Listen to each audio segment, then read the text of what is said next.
The scent of lemon polish clung to my skin like a desperate lover. My back ached as I scrubbed the mahogany dining table that stretched like a dark sea across the room. Outside, rain tapped against floor-to-ceiling windows, a gentle percussion accompanying the quiet hum of the penthouse. 6 months I'd worked in this glass and steel fortress in the sky, and still, I felt like an intruder. Sophia, the West Wing still needs attention. Mrs. Winters, the head housekeeper, appeared in the doorway.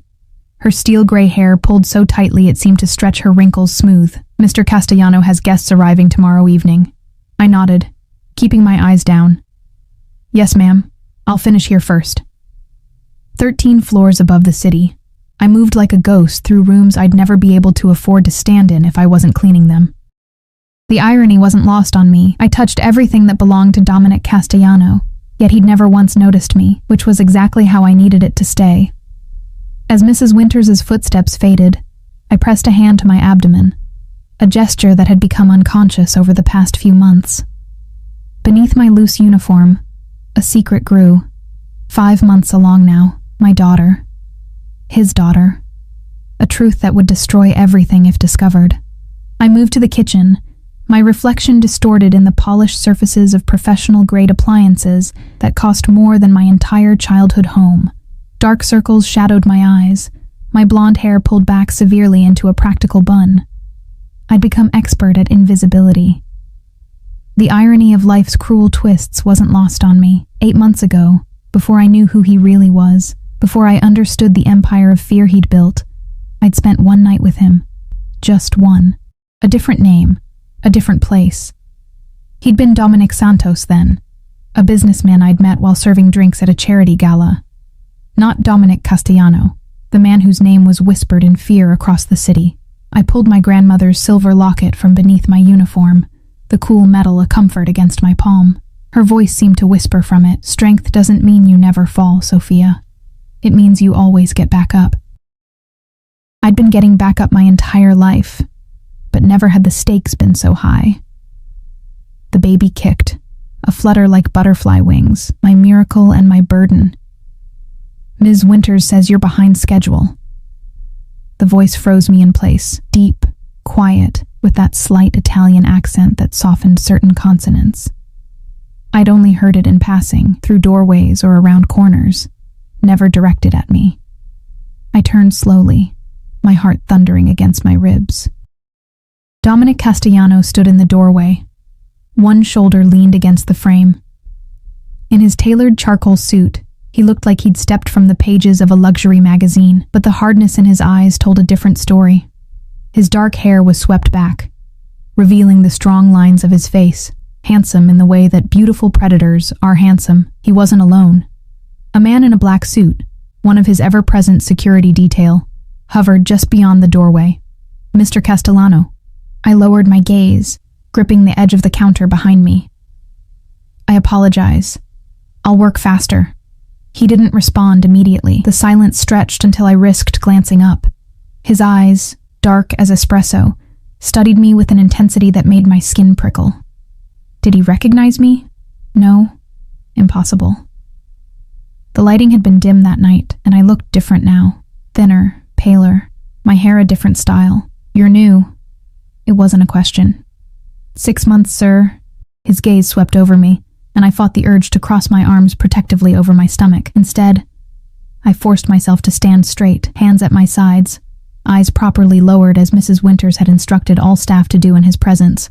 "What's your name?" he asked. "Sophia, sir. Sophia Reyes." A small crease appeared between his brows. "You look familiar." My throat constricted. "I don't think so, sir. I've mostly worked days when you're not home."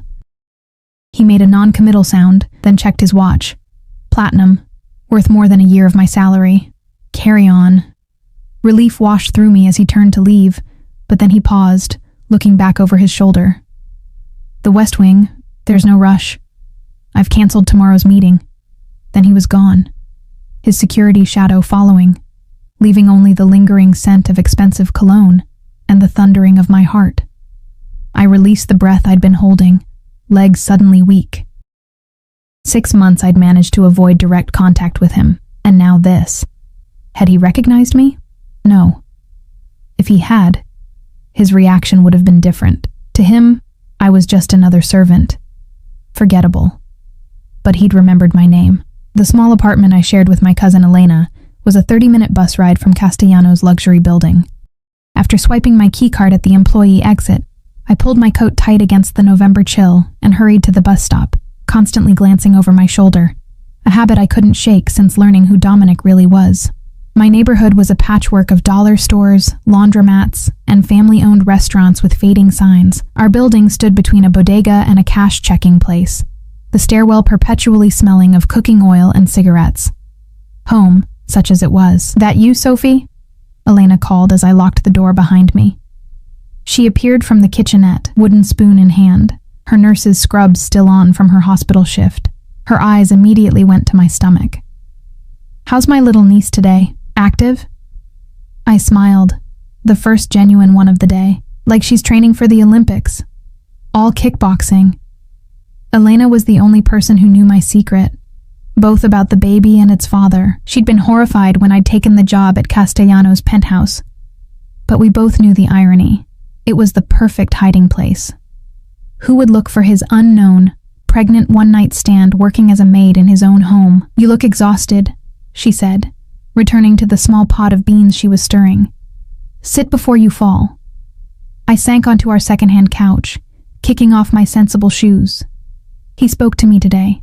The stirring stopped. Elena appeared in the doorway, alarm widening her eyes. "Castellano? Directly?" I nodded, recounting the brief interaction. "Did he recognize you?" "I don't think so," I said, but uncertainty gnawed at me. It was dark that night, and I had my hair down, wore makeup. I looked different. Elena set the spoon down and came to sit beside me. "Sophie, maybe it's time to reconsider. My friend in Phoenix said you could stay with her until—" "And do what?" I interrupted. "Have this baby with no job, no insurance, in a city where I know no one? The pay at Castellanos is better than anything else I could get, and the insurance—" I trailed off, both of us knowing the reality. Without that job, I couldn't afford proper prenatal care. "It's dangerous," Elena insisted. "If he ever found out, he won't." I squeezed her hand. "I'm just another maid to him, invisible." But as I said it, I remembered the intensity in his gaze, that moment of scrutiny that had felt like being under a microscope. Had there been a flicker of recognition? Later, in the shower, I let the hot water sluice over my aching body, one hand cradling my growing belly. Through the thin walls, I could hear the television Elena had turned on, a news report about another business that had mysteriously burned down after refusing protection from unnamed sources. I knew what that meant now. Castellanos' empire wasn't built on legitimate business alone. The charities and corporate holdings were facades for something darker. That night, as I lay in bed, I remembered how I'd met him, the charity gala where I'd been hired to serve drinks, wearing a black dress that matched all the other servers. He'd noticed me, really seen me, when I'd caught a tray of champagne flutes that another server had knocked over. Somehow, I'd managed to save every glass, a feat of balance that had drawn applause from nearby guests. "Impressive reflexes," he'd said, appearing at my elbow as I set the tray down at the service station. I'd looked up into those dark eyes and felt something electric pass between us. He hadn't been wearing a wedding ring. He'd introduced himself as Dominic Santos, a real estate developer. His smile had transformed his face, softening the hard edges. We'd talked for only minutes, but when my shift ended, he'd been waiting outside, one night. One beautiful, passionate night, where I'd felt seen for the first time in years. Then he'd disappeared, leaving only a hotel keycard and the memory of his touch. No number, no way to reach him. It had hurt, but I'd moved on. Until the pregnancy test 2 weeks later. It had taken me another month to discover who he really was. A photo in a business magazine at Elena's doctor's office. Dominic Castellano, not Santos, at the opening of a new luxury hotel. The article had mentioned his varied business interests and connections to old New York families. Euphemisms for what everyone knew but no one said aloud. By then, I'd already decided to keep the baby, my baby, mine alone. A sharp kick jolted me from my thoughts. "Shh, little one," I whispered, stroking my belly. "Everything's going to be fine, I promise." The lie tasted bitter on my tongue. The next morning dawned gray and threatening snow. I arrived at the penthouse early, as always, entering through the service elevator with 2 other maids. Mrs. Winters met us in the staff area, her clipboard already in hand. "Change of plans," she announced. "Mr. Castellano will be working from home today. Sophia, you'll handle the main living areas. Maria, the guest rooms need preparation for weekend visitors. Lucia, the kitchen and dining room." My stomach dropped. "Mrs. Winters, I thought I was scheduled for the West Wing today." Her lips thinned. "Mr. Castellano specifically requested you for the main areas." The other maids glanced at me with curiosity and something else. Concern, perhaps. Everyone knew it was better to remain invisible to the boss. I moved through my tasks with mechanical precision, dusting shelves lined with leather-bound books that looked untouched, polishing surfaces already gleaming. The penthouse was eerily quiet, except for the occasional murmur of voices from Castellano's closed office door, where he and several men had been meeting since morning. Just before noon, the door opened. 4 men in expensive suits filed out, nodding deferentially to Castellano, who stood in the doorway. I kept my head down, focusing intently on arranging fresh flowers in a crystal vase across the room.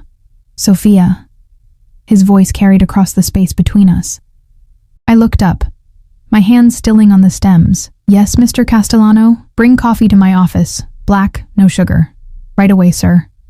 As I prepared the coffee in the kitchen, I could feel my pulse racing. This was exactly what I'd been avoiding for months. Direct interaction, being alone with him. I checked my appearance in the reflection of a cabinet door, making sure my uniform hung loosely enough to conceal my condition. Balancing the coffee cup on a silver tray, I approached his office door and knocked softly. "Come in." Dominic sat behind a massive desk, his back to floor-to-ceiling windows that framed the city skyline. Snow had begun to fall, fat flakes swirling against the glass. The office was minimalist, all clean lines and muted colors, with a few strategic pieces of art that probably cost more than most people made in a lifetime. I set the coffee down carefully, keeping my eyes lowered. "Will there be anything else, sir? Look at me."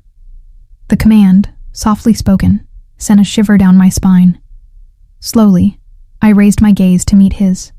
He studied me with that same intensity from yesterday, his expression unreadable. "I know we've met before," he said finally. My heart stuttered. "Sir?" "I never forget a face." He leaned forward slightly, "especially one as distinctive as yours." I kept my expression neutral, though panic clawed at my throat. "Perhaps you've seen me around the building, sir." A slight smile curved his lips, not reaching his eyes. "Perhaps." He picked up the coffee cup, took a sip, and nodded dismissively. "That will be all."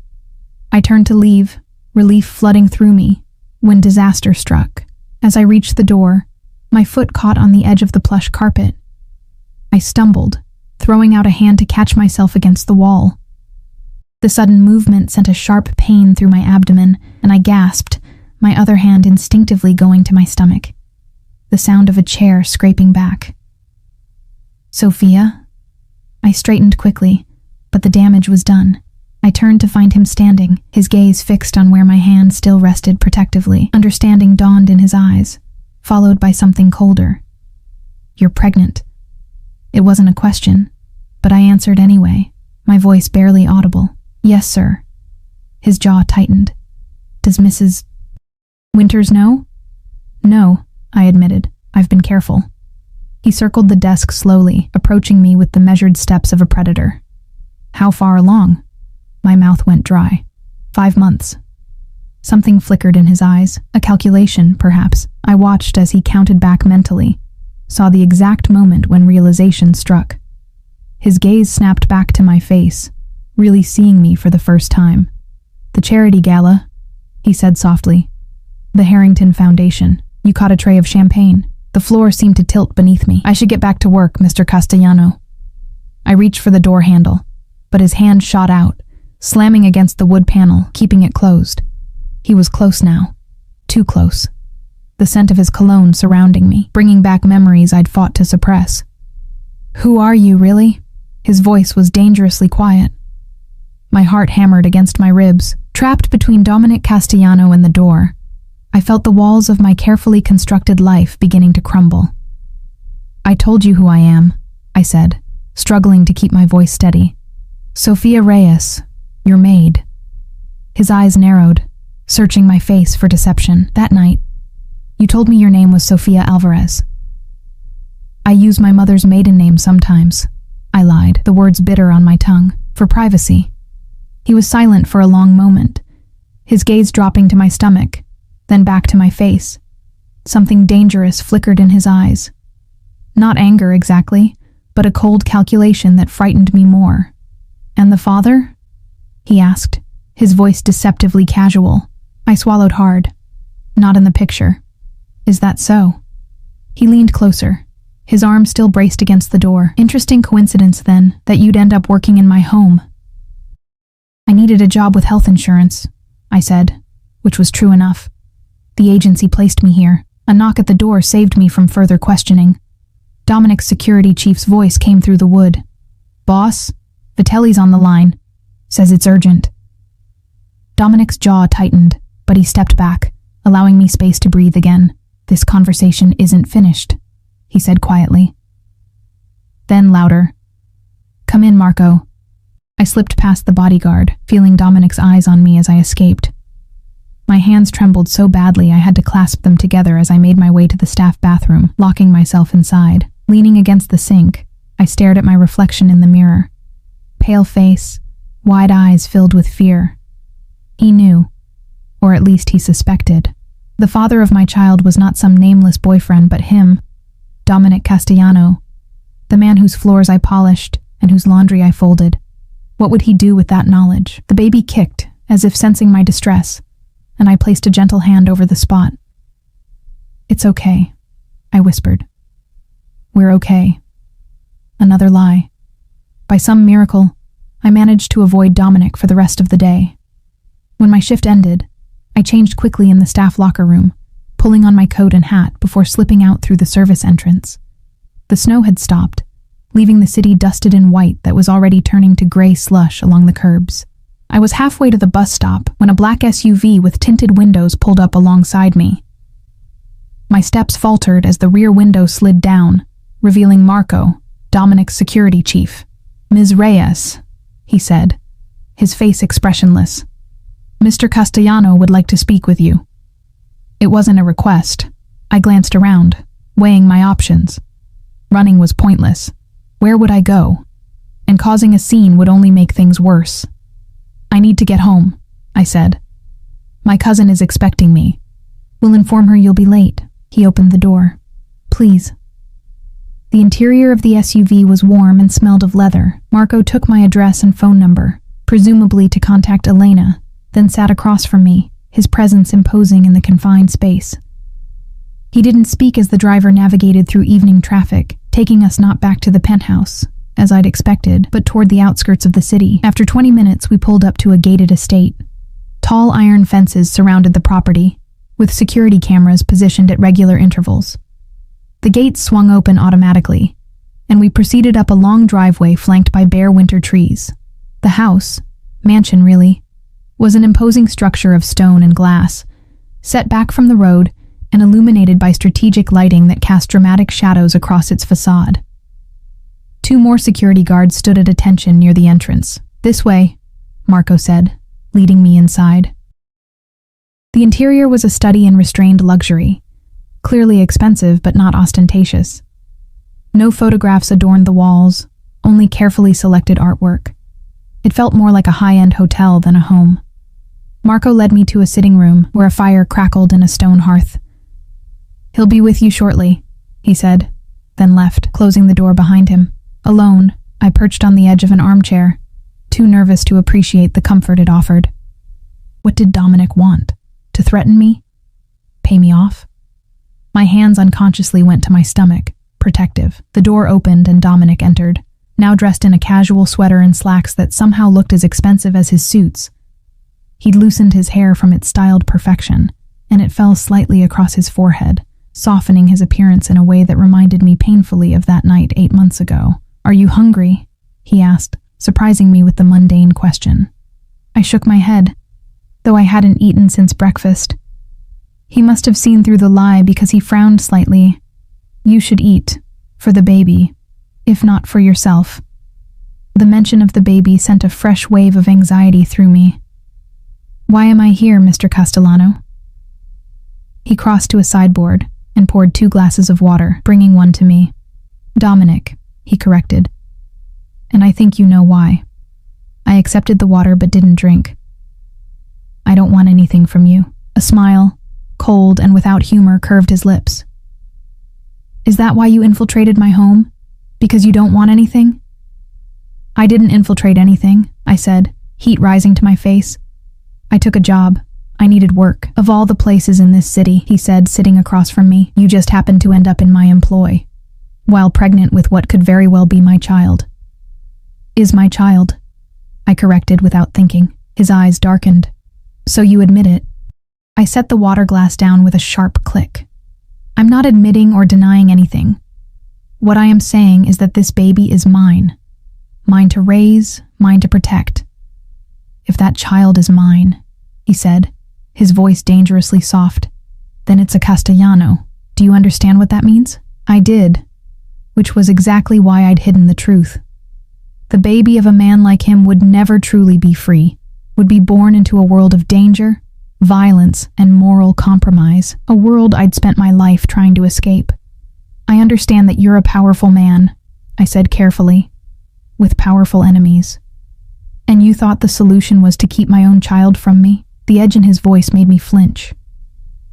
"I didn't know who you were when we met," I said. "You told me your name was Santos, that you were in real estate.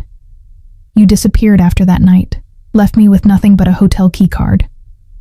He had the grace to look slightly abashed at that, but his expression quickly hardened again. "And when you discovered who I really was?" "I was already pregnant," I said. "And I'd already learned enough about Dominic Castellano to be terrified of him." A muscle ticked in his jaw. "What exactly do you think you know about me?" The fire popped loudly in the grate, sending sparks against the screen. Outside, the wind had picked up, driving fresh snow against the windows. "I know you're not just a businessman," I said quietly. "I know the restaurants and clubs and construction companies are just the surface. I know people disappear when they cross you." He leaned forward, elbows on his knees. "And knowing all that, you thought the best plan was to lie to me? To hide in plain sight and hope I wouldn't notice?" Put that way, it did sound foolish, reckless even, but fear makes people do desperate things. "I was afraid," I admitted. "Not just for myself, for her." His eyes dropped to my stomach. "Her?" Something in his voice made me look up.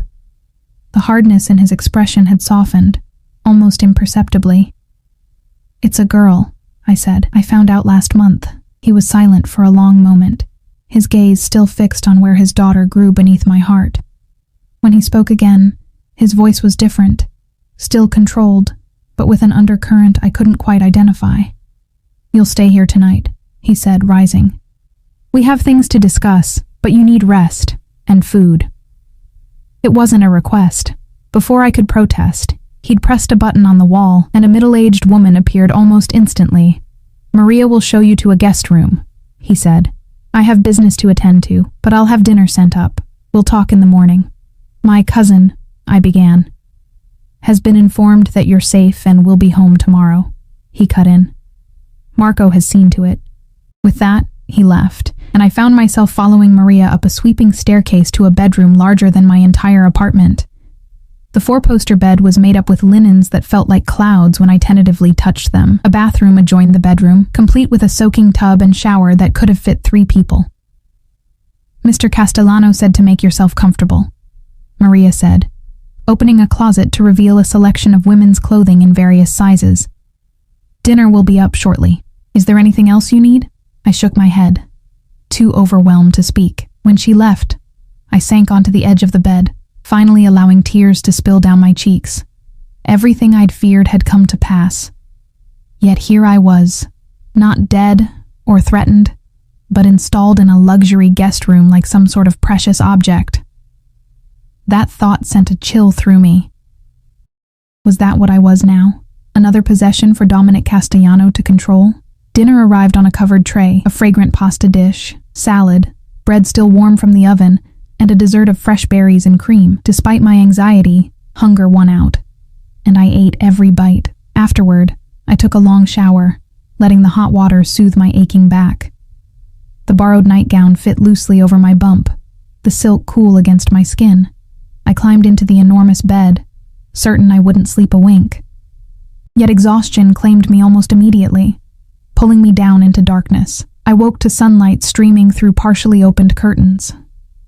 For a moment, I didn't recognize where I was, reaching instinctively for the familiar shape of my narrow bed at home.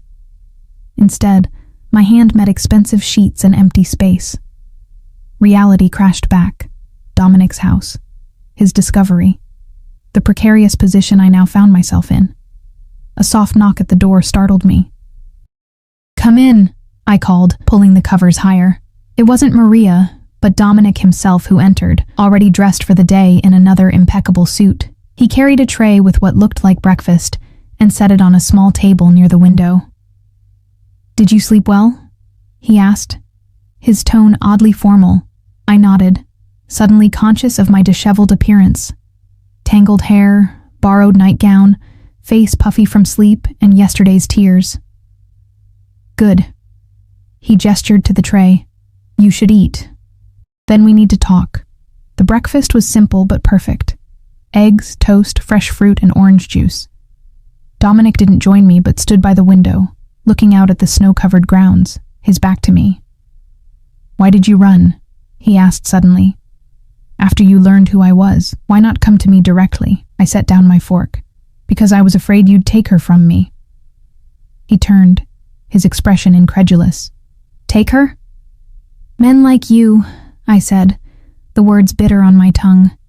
"With power, with money, they get what they want. And if what they want is a child without the inconvenience of its mother, they find a way." His jaw tightened. "Is that what you think of me? That I'd tear an infant from its mother's arms?" "I don't know you," I said simply. "Not really. One night 8 months ago doesn't make us intimates. What I do know is your reputation." He moved toward me then, his steps measured, deliberate. "And what exactly is my reputation, Sophia?" The way he said my name sent a shiver down my spine. Part fear, part something else I didn't want to examine. "That you're dangerous," I said. "That you hurt people who cross you. That your business isn't entirely legitimate." A cold smile curved his lips. All true. His admission, so casually delivered, stole my breath. I pushed back from the table, putting distance between us. "Then you understand why I was afraid," I said. "Why I still am." Something flashed in his eyes, anger, perhaps, or hurt. Before he could respond, his phone rang. He checked it, his expression darkening. "I have to take this," he said. "Stay here, we're not finished." As soon as he left, I was on my feet, moving to the closet to find something to wear. I had to get out of here, back to Elena, back to some semblance of control over my own life. The borrowed jeans fit over my bump, and I found a sweater loose enough to be comfortable. I was lacing up my boots when the door opened again. I expected Dominic, but it was Marco who entered, his expression grave. "Ms. Reyes?" he said. "Mr. Castellano asked me to escort you home." Relief washed through me. "Now?" He nodded. "He's been called away on urgent business. He asked me to tell you that he'll be in touch." The same black SUV was waiting outside. As we drove back toward the city, I stared out at the winter landscape, my mind racing. What did "he'll be in touch" mean? What happened next? Marco remained silent until we reached my apartment building. As he opened my door, he finally spoke. "Mr. Castellano values family above all else," he said, his voice oddly gentle. "Remember that." Was it a warning or reassurance? I couldn't tell. Elena rushed to the door as I entered, pulling me into a fierce hug. "Dios mío, Sophie. I was so worried. That man who called said you were with Castellano." "I'm okay," I assured her, though I wasn't sure that was true. "But he knows, Elena. About the baby." Her face paled. "What happened? Did he hurt you?" "No," I said, sinking onto our couch. He was, I don't know, controlled. Cold at times, but not violent. What does he want? The question echoed my own fears. I don't know. We didn't finish our conversation. Elena sat beside me, taking my hands in hers. Sophie, you need to leave. Today. Go to Phoenix. Or even further. Before he decides. Decides what? What you're worth to him, she said, her voice breaking. Men like him, they own people. And if he thinks that baby is his, the baby kicked, a sharp jab that made me wince. She is his. Then you're already in his world, Elena whispered. And God help you get out. 3 days passed with no word from Dominic. I returned to work at the penthouse, but Mrs. Winters informed me that Mr. Castellano was traveling and not expected back until the weekend. The routine of cleaning, polishing, and fading into the background should have been comforting. A return to normalcy. But every sound made me jump.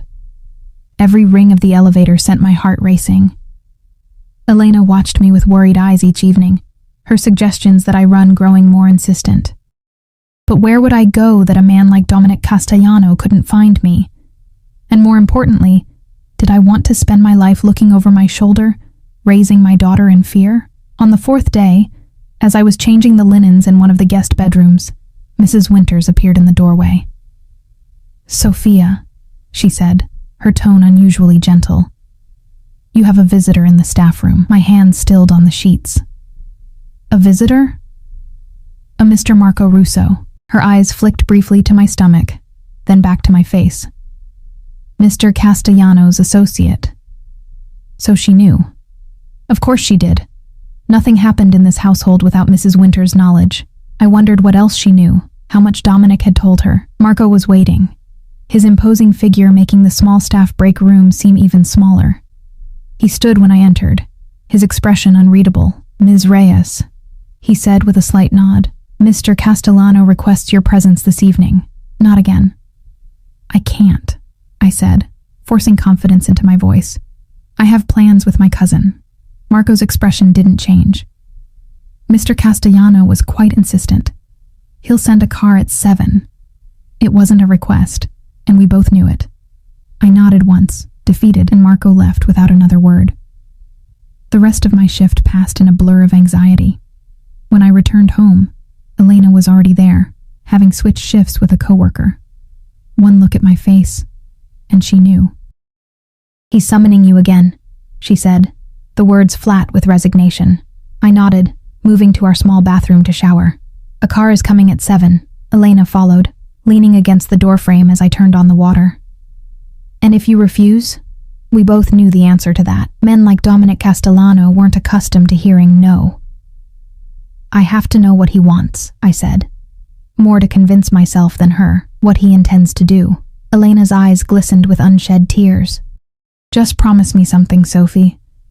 Promise you won't let him separate you from that baby. I placed a hand over my swollen belly, feeling a tiny foot or elbow press against my palm. Never, I whispered. I promise. At 7 o'clock precisely, a different car arrived. Not the SUV, but a sleek black sedan with a driver who introduced himself as Anthony. He held the door for me with professional courtesy, then sealed me inside the warm interior. As we pulled away from my building, I caught a glimpse of Elena watching from our window, her face a mask of worry. This time, we headed not to the estate, but to a restaurant in the heart of the city. The building was unmarked, except for a small brass plaque reading Vincenzo's. A doorman opened my car door and escorted me inside, where a host was already waiting. Ms. Reyes, he said with a deferential nod. Mr. Castellano is expecting you. The restaurant was dimly lit and intimate, with only about a dozen tables, most of them occupied by well-dressed couples and groups speaking in hushed tones. The host led me to a private alcove in the back, separated from the main dining room by heavy velvet curtains. Dominic rose as I approached, dressed in a charcoal suit that emphasized the breadth of his shoulders. Something flickered in his eyes as they swept over me. I'd worn the nicest dress I owned, a simple black wrap style that accommodated my growing belly. Sophia, he said, coming around to pull out my chair. Thank you for coming. As if I'd had a choice, but I simply nodded, allowing him to seat me before he returned to his own chair across the small table. A waiter appeared immediately, pouring water and presenting menus. Dominic ordered wine for himself and sparkling water for me without asking, then turned to me once we were alone. "You look well," he said, his eyes moving to my stomach. "How are you feeling?" The polite question, so at odds with the power dynamic between us, caught me off guard. "Fine," I answered cautiously. "The baby is very active." Something softened in his expression. "Is she kicking?" I nodded, unconsciously placing a hand over the spot where my daughter was currently doing what felt like gymnastics. Dominic watched the movement with undisguised fascination. "May I?" he asked, his hand hovering over the table. The request was so unexpected that I froze, unsure how to respond. This was the man I'd been hiding from for months, whose power terrified me. Yet here he was, asking permission to feel his child move. Slowly I nodded. He moved his chair around the table, closer to mine, and reached out with a tentative hand. I guided it to the spot where the baby was most active, pressing his palm against the taut skin of my belly through the fabric of my dress. For a moment, nothing happened. Then, as if on cue, she kicked, a strong, definite movement against his hand. Dominic's sharp intake of breath was audible, his eyes widening with something like wonder. "That's," he began, then seemed at a loss for words. "Your daughter," I finished for him, my voice barely above a whisper. Our eyes met, and for a moment, we were just two people connected by the miracle growing beneath our joined hands. Not employer and employee, not powerful man and vulnerable woman, just a father and mother, feeling their child move for the first time together. The waiter's return broke the spell. Dominic withdrew his hand and moved back to his side of the table, his expression once again composed, as he ordered for both of us after a brief consultation. When we were alone again, he leaned back in his chair, studying me with those dark, unreadable eyes. "I've had you investigated," he said without preamble. The blunt admission sent ice through my veins. "Investigated?" He nodded, taking a sip of his wine. "Sophia Reyes, 26. Parents deceased. Car accident when you were 17. Raised after that by your grandmother, who passed 3 years ago.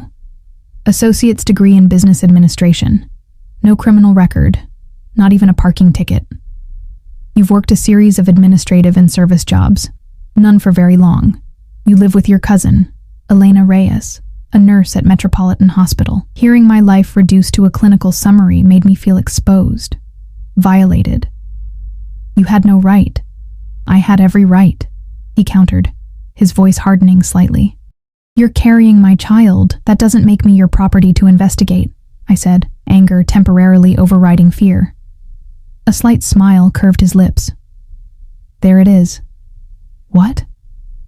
"The fire I glimpsed that night at the gala," he said. "When you told that drunk businessman to keep his hands to himself. You're afraid of me. I can see it. But you're not cowering." I didn't know how to respond to that, so I remained silent. The food arrived. A pasta dish for me, and steak for him. Despite my anxiety, the aroma made my stomach growl audibly. Dominic gestured for me to eat, and I did, suddenly ravenous. "I've been thinking about our situation," he said after a few minutes of silence, "and I've come to a decision." Here it was, the real reason for this dinner. I set down my fork, appetite vanishing. "What decision?" "The child you're carrying is a Castellano," he said, his tone matter-of-fact. "She will be raised as such, with all the privileges and protections that entails." "I won't give her up," I said immediately, my hand going protectively to my stomach. His brow furrowed. "I'm not asking you to. Then what are you asking?" He set down his knife and fork, giving me his full attention. "I'm not asking, Sophia. I'm telling you how things will be. You and the baby will move into my home. You'll have everything you need. The best medical care, security, comfort. When the child is born, she'll have my name." The room seemed to spin around me. "You expect me to just move in with you?" "Become what, exactly? Your live-in mistress?" His jaw tightened.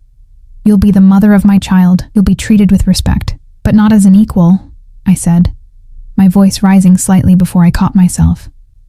"Not as someone with choices of her own." "You made your choice when you decided to keep my child without telling me," he said, an edge creeping into his voice. Now we deal with the consequences. And if I refuse? His expression darkened. Don't test me on this, Sophia. You won't like the outcome. There it was. The threat I'd been waiting for. The confirmation of every fear that had kept me hiding these past months. So I have no choice, I said flatly. You have the choice to make this easy or difficult, he replied. But the end result will be the same. My daughter will be raised in my home, under my protection. As your possession, I said bitterly. As my heir, he corrected. Do you have any idea what that means? The life she'll have, the opportunities? The danger, I countered. The enemies, the moral compromise. Something flickered in his eyes, surprise perhaps, that I would speak so boldly. You know nothing about my life. I know enough, I said. I've heard the whispers. I've seen the news reports about accidents that befall your business rivals. I know what protection money really means. He leaned forward, his voice dropping to a dangerous whisper. Then you should also know better than to refuse me. Fear closed my throat, but I forced myself to meet his gaze. When? Tomorrow, he said. A car will pick you up at noon. Pack whatever personal items you wish to bring. Everything else will be provided. Just like that, my life was being rearranged without my consent. I fought back tears of frustration and fear. May I be excused? I asked, needing to escape his presence before I broke down completely. He nodded once, and I rose, heading for the restroom on unsteady legs. Once inside the elegant space, I locked myself in a stall and finally let the tears come, muffling my sobs with a hand pressed to my mouth. When I'd regained some composure, I splashed cold water on my face and stared at my reflection in the mirror. The woman who looked back at me seemed older somehow, her eyes shadowed with worry. We'll be okay, I whispered to my bump. Somehow. When I returned to the table, Dominic was on his phone, his expression grim. He ended the call as I sat down. Is everything all right? I asked, the question slipping out before I could stop it. He looked momentarily surprised by my concern. Business, he said dismissively. Nothing for you to worry about. The dismissal stung, reminding me of my position in his world. Not a partner, not even a confidant. Just a vessel for his child. The rest of the meal passed in uncomfortable silence. When we finished, Dominic escorted me outside, where the same car and driver waited. Tomorrow at noon, he reminded me as Anthony held the door. I nodded, unable to form words around the lump in my throat. Just as I was about to slide into the car, Dominic caught my arm gently. Sophia, he said, his voice softer than I'd heard it before. I know this isn't what you wanted, but I promise you, our daughter will want for nothing, and neither will you. His touch, the unexpected gentleness in his voice, sent an unwelcome flutter through my chest. I pulled away quickly, ducking into the car without responding. As we drove away, I watched his figure grow smaller in the rear window, standing still in the cold night air, watching until we turned a corner and disappeared from view. Elena was waiting up, pacing our small living room. When I entered, she rushed to me, searching my face for clues. What happened? She demanded. What did he want? I sank onto the couch, suddenly exhausted. He wants me to move in with him, tomorrow. Her face paled. Dios mío. And if you refuse? He didn't say exactly, I admitted, but the threat was clear enough. Elena sat beside me, taking my hands in hers. Sophie, you can't. Men like him, they own people. He'll control every aspect of your life, of the baby's life. I know, I whispered, tears threatening again. But what choice do I have? He knows where we live, where you work. He has resources we can't imagine. If I run, he'll find me. And then what? So you'll just surrender? Elena's voice rose with disbelief. Become his prisoner? Not his prisoner, I said, though I wasn't sure that was true. The mother of his child. He says I'll be treated with respect. Elena scoffed. Respect? From a man who threatens you, who gives you no choice. I had no answer for that.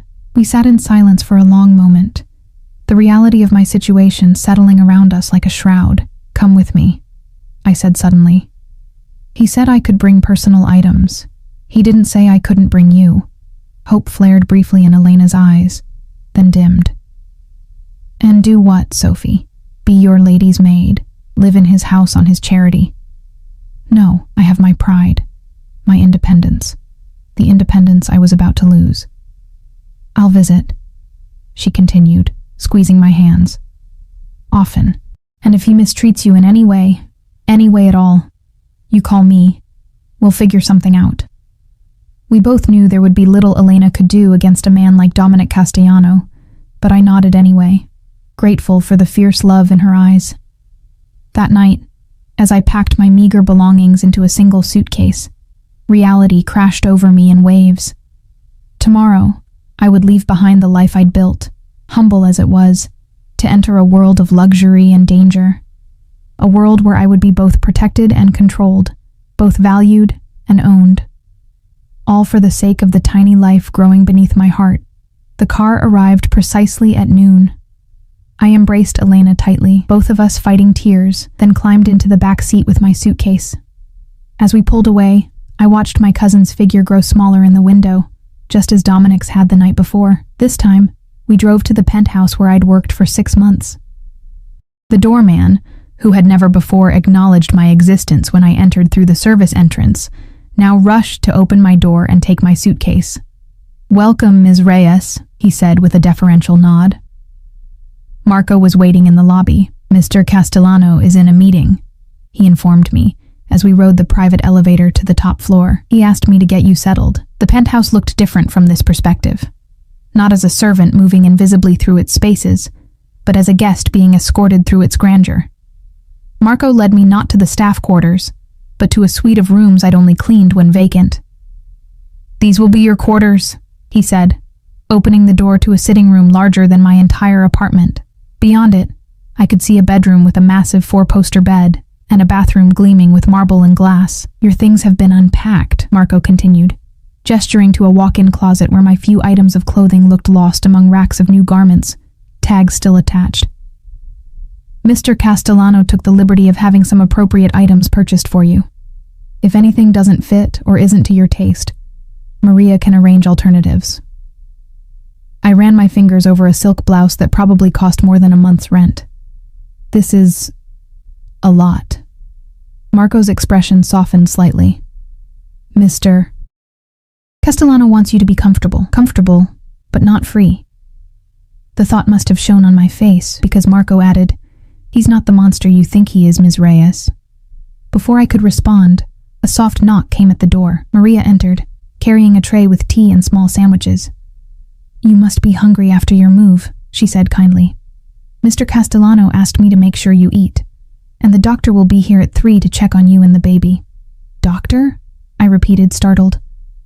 Maria nodded. "Dr. Chen is the best obstetrician in the city. She'll be handling your care from now on." So my medical decisions were being made for me as well. I nodded mutely, overwhelmed by how quickly control of my life was slipping away. After Maria and Marco left, I explored my new quarters, a gilded cage, beautiful, but still a cage. The sitting room featured comfortable furniture, bookshelves stocked with volumes I suspected had been chosen specifically for me. How much investigation had Dominic's people done? And a television discreetly hidden in a cabinet. The bedroom continued the theme of understated luxury. The bed dressed in linens that probably cost more than my car, a chaise lounge positioned near windows that offered a breathtaking view of the city, a desk equipped with a laptop and phone. In the bathroom, I found every toiletry I could possibly need, including pregnancy-safe skincare products and bath oils.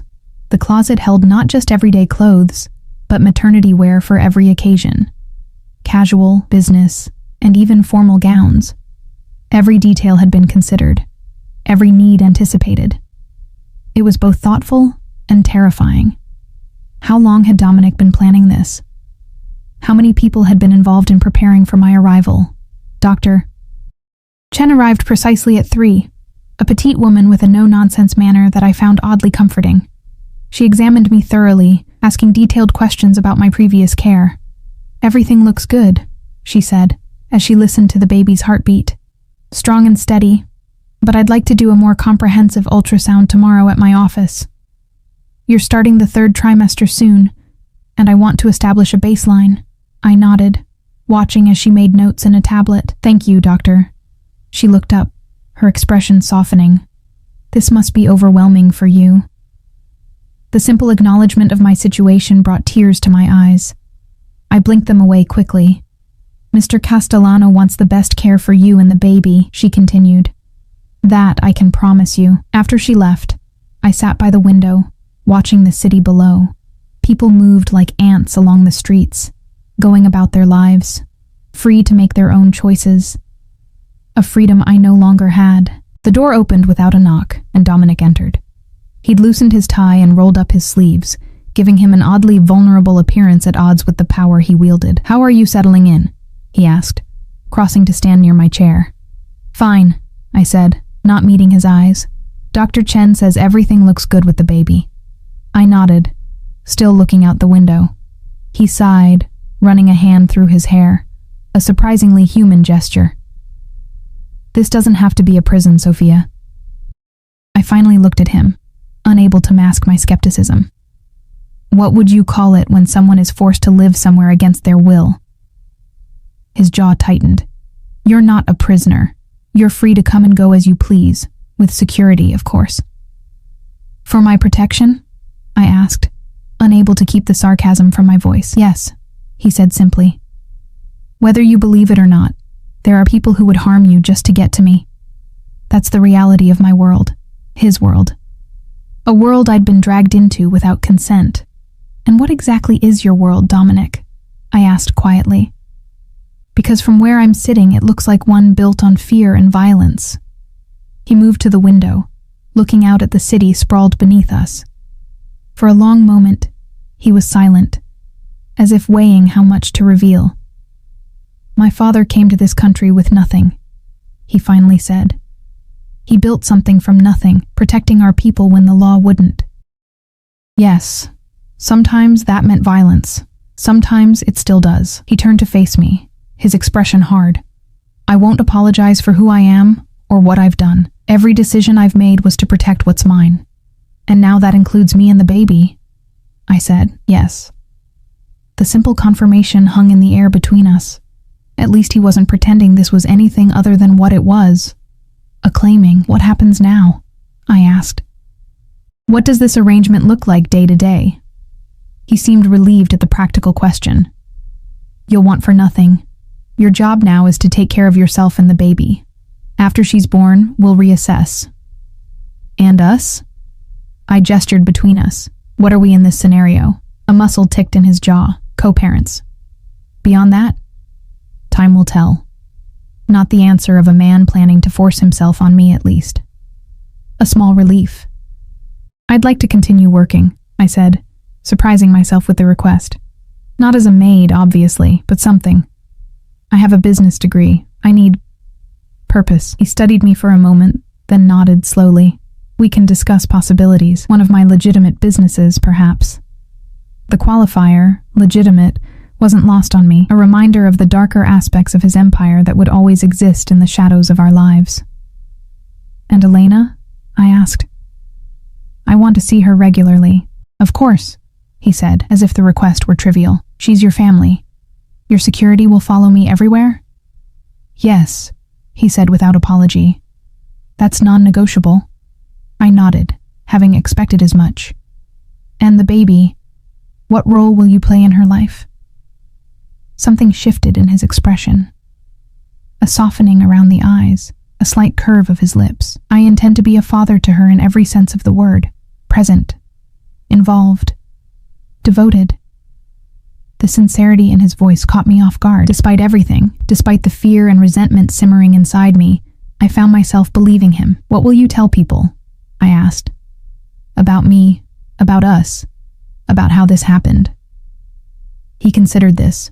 The truth, more or less, that we had a relationship, that you're carrying my child, that you've moved in with me as we prepare for the birth.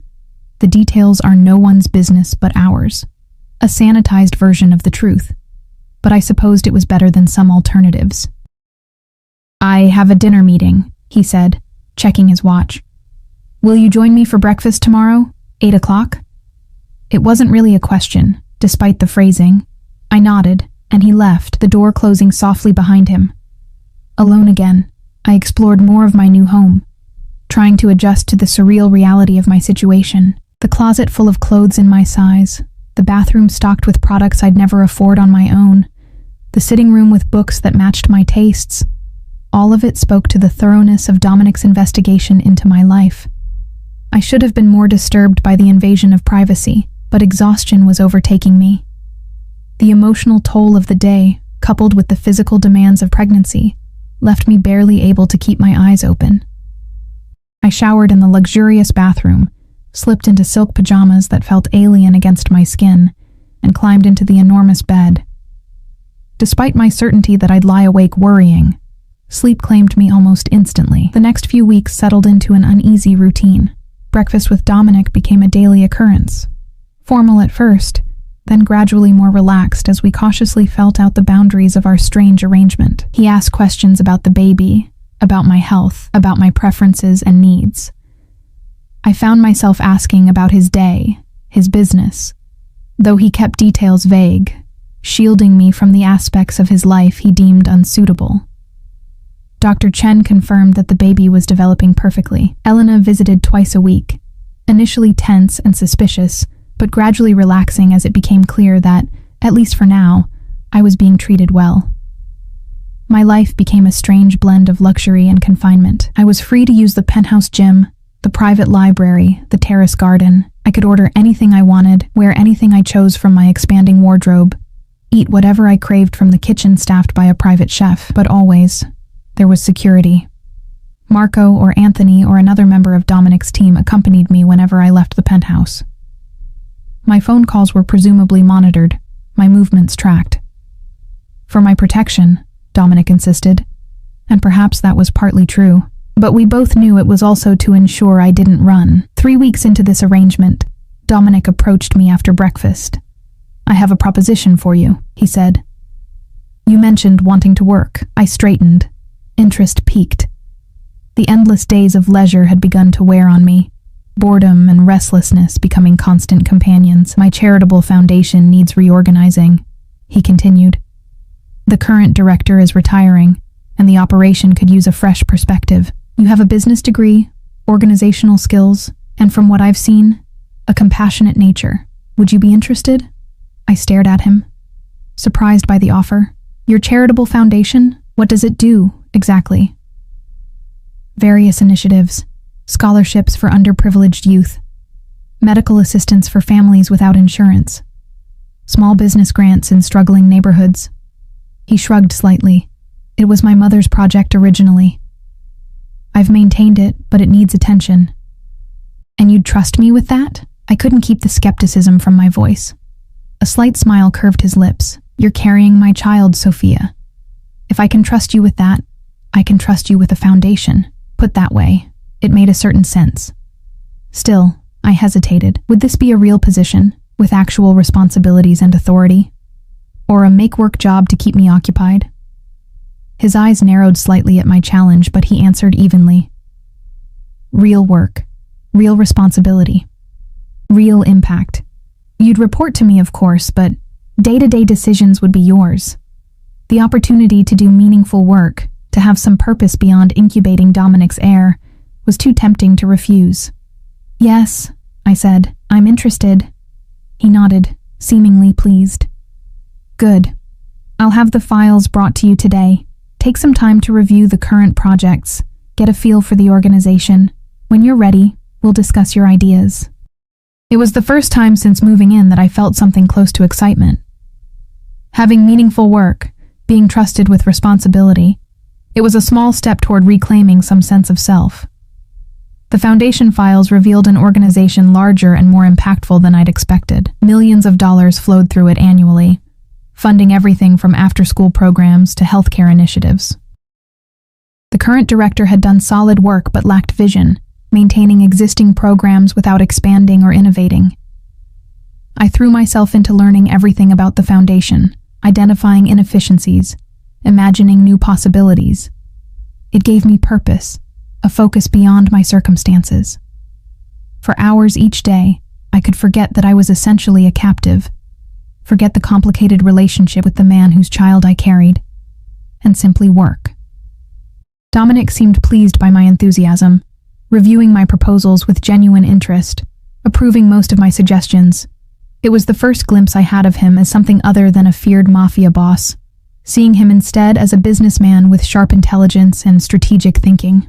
As my pregnancy progressed into the 7th month, my body grew more unwieldy, but my mind remained engaged with the foundation work. Elena noted the change in me during her visits, the spark that had returned to my eyes. "You seem better," she said carefully during one visit, as we sat on the terrace enjoying the early spring sunshine. "I am," I admitted. "The work helps. Gives me something to focus on besides—" I gestured vaguely at my situation. Elena's expression remained concerned. "Just don't forget what he is, Sophie." "What he did." "I haven't forgotten," I said quietly. And I hadn't. Despite the growing ease between us, despite the glimpses of a different Dominic, one who listened attentively during doctor's appointments, who remembered my food preferences, who discussed books and films with surprising insight, I never forgot how I'd come to be here. The lack of choice, the implicit threat, yet something was shifting between us, subtle but undeniable. I caught him watching me sometimes with an expression I couldn't quite interpret. Not just possessive, not just concerned for his child, but something more complex. One evening, as I sat in the library reviewing foundation documents, Dominic appeared in the doorway. He'd loosened his tie, and his hair was slightly mussed, as if he'd been running his hands through it. A habit I'd noticed emerged when he was stressed. "May I join you?" he asked, an unusual formality in his tone. I nodded, setting aside my work. He poured himself a drink from the library's sidebar and sat across from me, his expression troubled. "Is everything all right?" I asked after a moment of silence. He swirled the amber liquid in his glass. "There's a situation developing, business. It may require me to be away for a few days." I waited, sensing there was more. "It could be dangerous," he continued. "I've increased security here. Marco will be in charge of your protection personally." Fear clutched at my heart, surprising in its intensity. "What kind of danger?" He met my eyes. "The kind that comes with my world, a rival organization making moves they shouldn't." The reminder of exactly who he was, what he did, sent a chill through me. "When do you leave?" I asked, trying to keep my voice steady. "Tomorrow morning." He finished his drink and set the glass down. "I wanted to ask, if something happens to me, don't." I interrupted, a sudden panic rising in my throat. "Don't talk like that." He looked surprised by my vehemence. "It's just practical, Sophia. If something happens, Marco has instructions. You and the baby will be taken care of, protected. I don't want your money or your protection if it means you're dead," I said, the words escaping before I could consider them. Something shifted in his expression, surprise, followed by a warmth I'd rarely seen. He moved to sit beside me on the couch, close enough that I could smell his cologne. "Sophia," he said softly, "after everything, why would you care what happens to me?" It was a fair question. Why did I care? This man had upended my life, had essentially forced me into a gilded cage. Yet the thought of him in danger made my heart race with fear. "I don't know," I admitted. "But I do." He reached out, hesitantly, and brushed a strand of hair from my face. His touch was gentle, almost reverent. "In another life," he said quietly, "we might have met differently, started differently." "Do you regret it?" I asked. "That night at the gala?" His hand moved to rest lightly on my belly, where his daughter grew. "How could I regret what gave me her?" His eyes lifted to mine. "What gave me you?" The words hung between us, charged with meaning I wasn't ready to examine. Before I could respond, the baby kicked, a sharp movement right against Dominic's palm. He smiled, a genuine expression that transformed his face, softening the hard edges. "She knows her father," I said, my voice barely above a whisper. Something vulnerable flashed in his eyes. "I want to be worthy of her, Sophia." of both of you." He leaned forward slowly, giving me time to pull away when I didn't. His lips met mine in a kiss so gentle it barely qualified as one. A whisper of contact, a question more than a demand. When he pulled back, his expression was uncertain, almost vulnerable. It struck me then that for all his power, all his control, Dominic Castellano was just a man, flawed, complex, capable of both cruelty and tenderness. "Be careful," I said softly. "Come back safely." He nodded once, then stood. At the door, he paused, looking back. "Get some rest. I'll see you before I leave in the morning." After he was gone, I sat for a long time, trying to understand the tangle of emotions inside me. Fear, resentment, and something else. Something I wasn't ready to name, something that felt dangerously close to caring. Dominic was gone for 4 days. 4 days of increasing tension as I caught snippets of hushed conversations among the security staff, as Marco's expression grew more grim with each passing hour, as Elena's worried calls went unanswered because I had nothing to tell her. On the 5th day, past midnight, I was awakened by voices in the penthouse, urgent, tense. I threw on a robe and opened my door to find Marco speaking rapidly into his phone, while 2 other security men moved with purpose through the living area. "What's happening?" I asked, my hand automatically going to my belly. Marco turned, his expression grave. "Ms. Reyes, please return to your room. Everything is under control." "Where's Dominic?" I demanded, fear making my voice sharp. Before Marco could answer, the elevator doors opened and Dominic himself stepped out, flanked by more security. He was pale, with dark circles under his eyes, and he held himself stiffly, as if in pain. Relief crashed through me so intensely that my knees nearly buckled. "You're back," I said, the words inadequate for the emotion behind them. His eyes found mine across the room, and something in his expression softened. "Sophia," he said, his voice rough with exhaustion. "You should be resting." I moved toward him without thinking. "Are you hurt?" "Nothing serious," he said, but the tightness around his mouth suggested otherwise. Marco cleared his throat. "Boss, the doctor is on his way up." Dominic nodded, then gestured for the security team to give us space. When they'd retreated to a respectful distance, he reached for my hand. "I'm sorry if you were worried," he said quietly. "What happened?" I asked, studying his face, cataloging the new lines of strain around his eyes. "Business," he said simply. "Resolved now." I knew better than to press for details. Whatever business had kept him away for 4 days, had brought him home looking haunted and in pain, was part of the world he deliberately kept me sheltered from. "You should sit," I said, noticing how he was favoring his left side. "Until the doctor arrives." He allowed me to lead him to the couch, sinking onto it with a barely suppressed grimace. Up close, I could see a bruise darkening his jaw, a small cut at his temple. "It looks worse than it is," he said, catching my concerned gaze. I wasn't sure I believed him, but before I could respond, the elevator opened again, admitting a stern-looking older man with a medical bag. "Mr. Castellano," the doctor said with a nod. "Shall we?" Dominic squeezed my hand once, then released it. "Get some rest, Sophia. I'll see you in the morning." It was a dismissal, gentle but firm. I retreated to my room but didn't sleep, listening instead to the murmur of voices, the movement of people through the penthouse, the eventual quiet that settled over everything in the small hours of the morning. When I emerged for breakfast, Dominic was already at the table, dressed in a casual sweater rather than his usual suit. The bruise on his jaw had darkened, and he moved carefully, but his eyes were clearer. "Good morning," he said, rising slightly as I approached. "Did you sleep well?"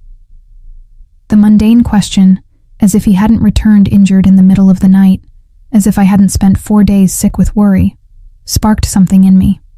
"No," I said bluntly, taking my seat. "I didn't. And I think I deserve to know what happened."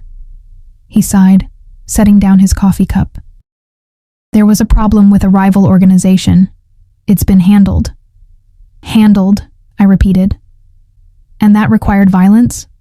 "Sometimes," he said, his voice hardening slightly. Violence is the only language certain people understand. I looked away, reminded again of the gulf between us, the different worlds we inhabited, the different moral codes we lived by. Sophia, he said, gentler now. This is who I am, what I do. I won't pretend otherwise, not with you. And our daughter, I asked, meeting his gaze again.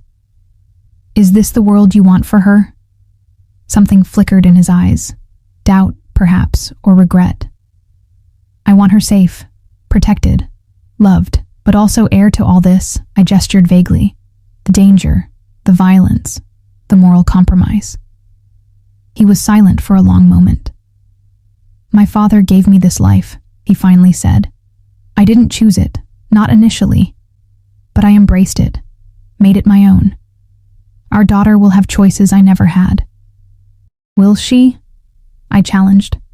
Or will she be trapped by your name, your reputation, your enemies? The question hung between us, unanswerable. Dominic reached across the table, his hand covering mine. I can't change who I am, he said quietly. But I can promise you this. I will do everything in my power to give her a better path, and to keep both of you safe. It wasn't enough, couldn't be enough, but it was honest. And in that moment, honesty felt like the closest thing to common ground we could find. As my due date approached, the penthouse transformed. A nursery appeared adjacent to my rooms, decorated in soft greens and yellows, stocked with everything a baby could possibly need. Security protocols tightened. Dr. Chen visited weekly, then twice weekly. Dominic became more present, canceling meetings to attend doctor's appointments, asking detailed questions about my health, about the baby's development. I caught him in the nursery once, standing in silence, running his hand over the crib rail with an expression of wonder and terror that made him look suddenly young, vulnerable. Elena visited more frequently, her initial hostility toward Dominic gradually softening as she witnessed his genuine concern for my well-being, his growing excitement about the baby. She still watched him warily, still pulled me aside to whisper, "Are you really okay?" But the urgency behind the question had dimmed. The foundation work continued to give me purpose, a sense of identity beyond mother of Dominic's child. I initiated new programs, redirected funds to maximize impact, built relationships with community leaders. Dominic gave me increasing autonomy, seeming to take pride in my accomplishments. Our relationship evolved into something I couldn't quite define. Not love, not yet, but something beyond the captor and captive dynamic of those early days. We talked more openly, shared meals without tension, occasionally even laughed together. The kisses came more frequently, less hesitant, kindling a warmth that both frightened and excited me. I still had moments of resentment, of fear, of doubt. Still wondered if I was experiencing some form of Stockholm syndrome, finding affection for the man who had, in essence, kidnapped me. But then he would look at me with those dark eyes, vulnerable in a way he showed to no one else. And something in me would soften, would wonder if perhaps we could build something real from these strange beginnings. 2 weeks before my due date, I woke in the night to a sharp pain gripping my abdomen. For a moment, I lay frozen, uncertain. Then another contraction came, stronger than the first, and I knew. I reached for the phone beside my bed, pressing the button Dominic had insisted I use for emergencies. Within moments, he was at my door, hair tousled from sleep, eyes alert with concern. "The baby," I said, wincing as another contraction began. "She's coming." What followed was a blur of activity. Marco driving us to the hospital where Dr. Chen was already waiting, Dominic beside me, unexpectedly calm, holding my hand through each contraction, wiping my brow, murmuring encouragement. Hours later, exhausted beyond anything I'd ever experienced, I heard our daughter's first cry, strong, indignant, full of life. Dr. Chen placed her on my chest, this tiny miracle with a shock of dark hair and perfect miniature features. "She's beautiful," Dominic whispered, his voice thick with emotion. "Perfect." I looked up to see tears in his eyes. This man who commanded an empire through fear, who had enemies willing to kill him, who had essentially forced me into his life, undone completely by 7 pounds of new life. "Would you like to hold your daughter?" I asked softly. The mixture of terror and longing on his face was answer enough. Carefully, I transferred the bundle to his arms, watching as he cradled her with infinite gentleness, as if she were made of glass. "Hello, little one," he murmured. "I'm your father." Something shifted in my heart, watching them together. This man and his child, his heir, his legacy. Not the legacy of violence and fear I'd imagined, but something new, something with the potential to be better. "What shall we name her?" he asked, looking up at me with an expression of such open vulnerability that it stole my breath. We'd discussed names but hadn't settled on one. Now, looking at her, at them, I knew. "Lucia," I said. "It means light." Dominic's smile was radiant. "Lucia Castellano," he said, testing the name. "Perfect." Later, when Lucia was sleeping in her hospital bassinet and Dominic had stepped out to make calls, Elena slipped into the room, her eyes wide with wonder at her new niece. "She's gorgeous, Sophie," she whispered, gently touching Lucia's tiny hand. "How are you feeling?"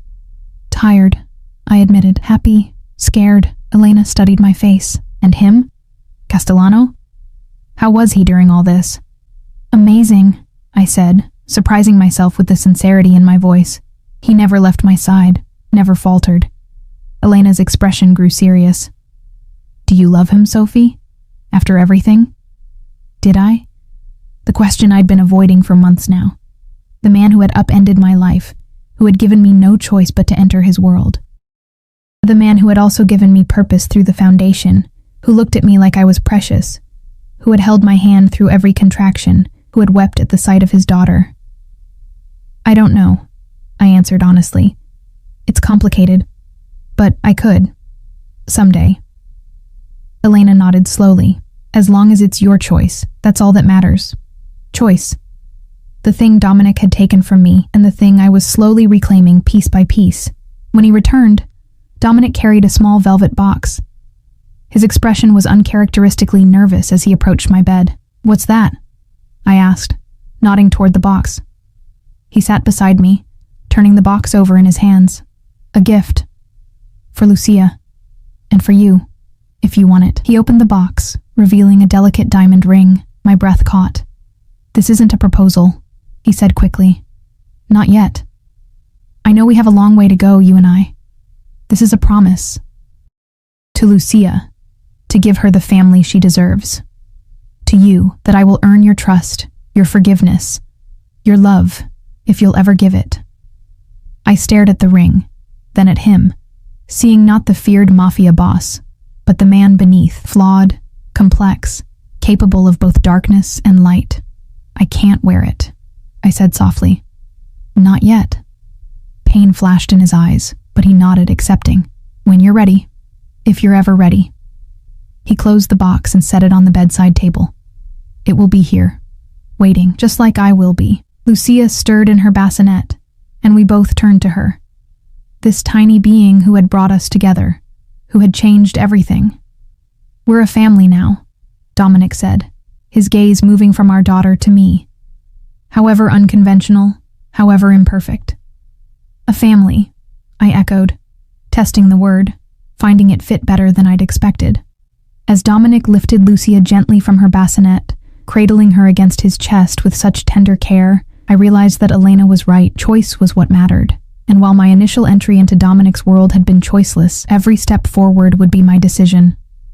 The future stretched before us, unwritten. A powerful man learning to be a father. A woman reclaiming her agency.